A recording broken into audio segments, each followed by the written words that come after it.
بسم اللہ الرحمن الرحیم۔ اسلام اور خواتین کے ضمن میں جو ایک بہت اہم غلط فہمی جو عام طور سے پائی جاتی ہے وہ یہ ہے کہ کہا جاتا ہے کہ مسلمان خواتین کو سوائے اپنے قریبی اعزاء اور رشتہ دار کے کسی اور کے سامنے نہیں آنا چاہیے، بلکہ ان کے سامنے ہی رہنا چاہیے اور باقی سب سے ان کو سیکلوژن میں رہنا چاہیے، ان سے الگ رہنا چاہیے، ان کو پردے میں رہنا چاہیے۔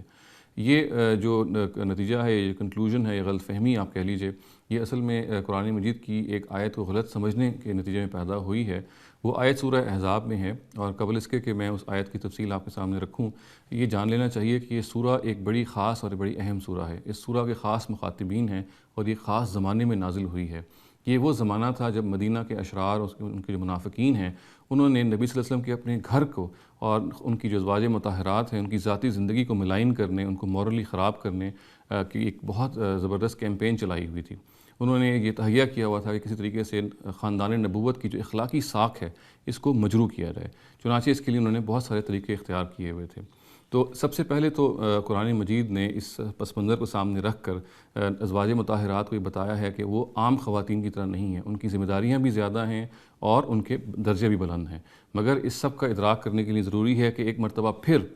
یہ وہ جان لیں کہ قرآن مجید نے اللہ تعالیٰ نے ان کو اختیار دیا ہے کہ اگر وہ دنیا کی لذتوں اور دنیا کی لگژریز کو پرسیو کرنا چاہتی ہیں، ان کو اختیار کرنا چاہتی ہیں، تو ان کے پاس پورا موقع ہے، وہ نبی صلی اللہ علیہ وسلم کو چھوڑ کے جا سکتی ہیں اور یہ سب کچھ حاصل کر سکتی ہیں۔ اور اگر ایسا نہیں ہے تو ایک مرتبہ پھر ان کو یہ غور کر لینا چاہیے کہ وہ ایک شعوری طور پہ جس شخص کی بیوی ہیں، جس عظیم شخص کی وہ بیوی ہیں، اس کے لحاظ سے ان کی ذمہ داریاں بھی بہت زیادہ سیریس ہیں اور اس کے بارے میں ان کو بڑا گہرا ادراک کرنا چاہیے۔ یہ بھی ان کو بتایا گیا کہ جہاں تک ان کی اپنی اخلاقی ساکھ کا تعلق ہے، ان کی جو باطن کی طہارت کا تعلق ہے، باطن کی پاکیزگی کا تعلق ہے، وہ بہت پاک باز خواتین ہیں۔ تاہم یہ ضروری ہے کہ اشرار و منافقین کو کوئی موقع بھی وہ فراہم نہ کریں کہ وہ ان کو متہم کر سکیں، ان کو وہ ملائن کر سکیں۔ چنانچہ اس صورتحال کو پیش نظر رکھ کے پھر قرآن مجید نے بعض احکامات دیے ان خواتین کو اور یہ بتایا کہ آپ سب سے پہلے تو مثال کے طور پہ یہ کہا گیا کہ اس طرح کے لوگ جب ان کے گھروں میں داخل ہوتے ہیں تو ان سے نرمی سے گفتگو نہ کریں اور ان کو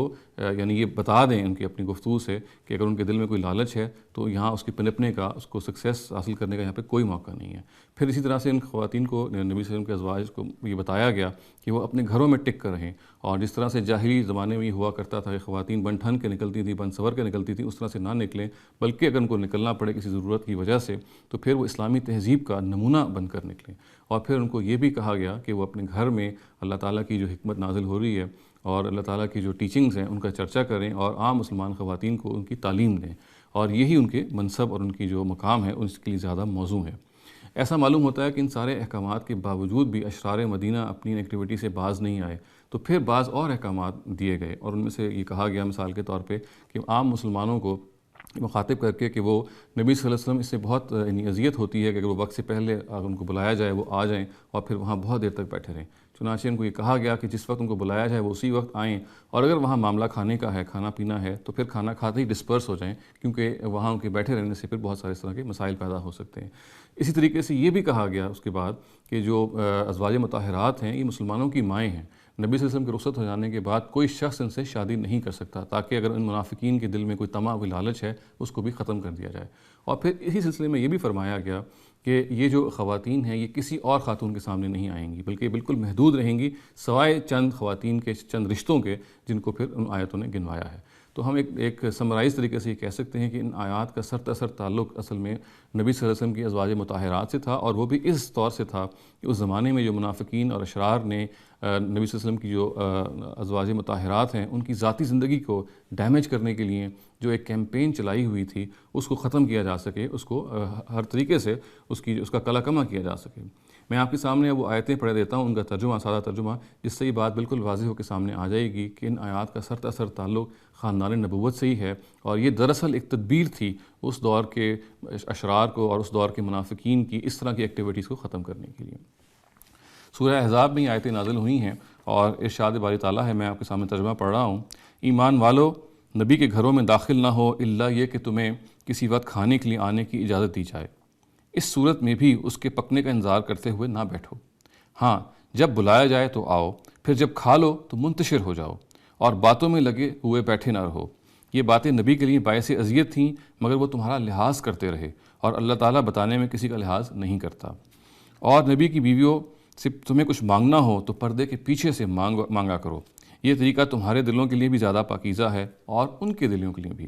اور تمہارے لیے جائز نہیں ہے کہ تم اللہ کے رسول کو تکلیف دو، اور نہ یہ جائز ہے کہ ان کے بعد ان کی بیویوں سے کبھی نکاح کرو۔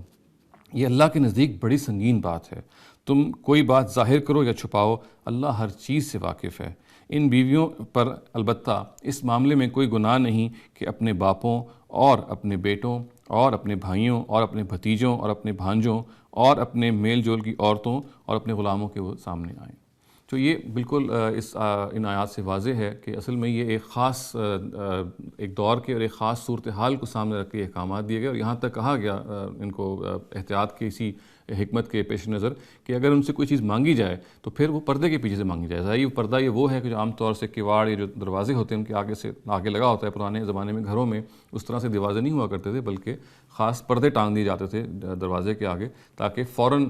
سامنے نظر نہ پڑ سکے۔ تو یہ کہا گیا اس طرح کے لوگوں کو کی ہدایت کرتے ہوئے کہ وہ اگر ان کو کچھ ضرورت پڑ جائے خاندان نبی صلی اللہ علیہ وسلم کے اپنے گھرانے سے تو وہ پردے کے پیچھے سے